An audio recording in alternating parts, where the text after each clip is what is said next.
The other day, I built an end city in the overworld on 2b2t. I started by finding a spot near spawn and leveling the area. I ended up digging over 20,000 sand. Then, I made a bunch of black concrete because I wanted it to look like the end city was above the void. Making concrete is one of my least favorite things to do, but it only took a couple of hours. After I made all the concrete, I dug out a circle-ish area and then filled it in. I also smoothed out the terrain around the circle to make it look more natural. I think it looked a lot like a hole into the void when it was finished. Next, I started building the end island. I made it hollow because I only had 4 shulkers of endstone, and come on, nobody would know anyways if I didn't tell you. Once the island was finished, I started building the end city and ship. I logged off to eat after a bit, then forgot to start recording again for over an hour, like a real professional. Eventually, however, I realized I wasn't recording, and I was able to capture the last hour of the build. It took quite a while to build the city because I had to stop and look at pictures of end cities a lot, but after a few hours, it came together. Once the outside was finished, I added some decorations to the inside and put the elytra I got from the end in one of my last videos inside the ship.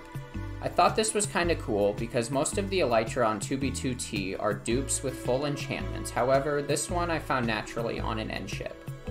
After I finished the project, I shared the coordinates with Echo Stars. We realized we were only a few hundred blocks from my last build, so we flew there to see what was left of it. Not much had changed since I'd last visited, and a lot of it was still there, which is cool. The withers had dug themselves deep underground by now, so they couldn't do any more damage. When we got back to the end city, we put the coordinates in chat and people started visiting.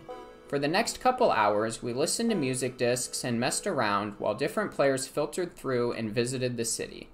This guy was really liking the music and danced around for quite a while. Don't worry, we tipped him generously for the show with enchanted golden apples and some gear, and he seemed to appreciate it.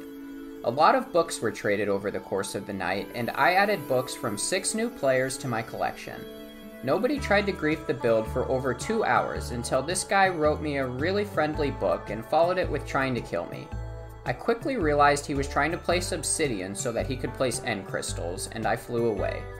Most of the other players immediately started trying to kill him and began crystal PvPing all around the end city. He mostly ran away, but to be fair, there was only one of him, so there wasn't much he could do.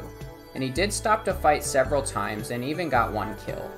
While running, he made sure to stop and blow up most of the end city and ship. I landed to say hi once and he wasn't too happy about it, so I quickly left, now with 2 less totems.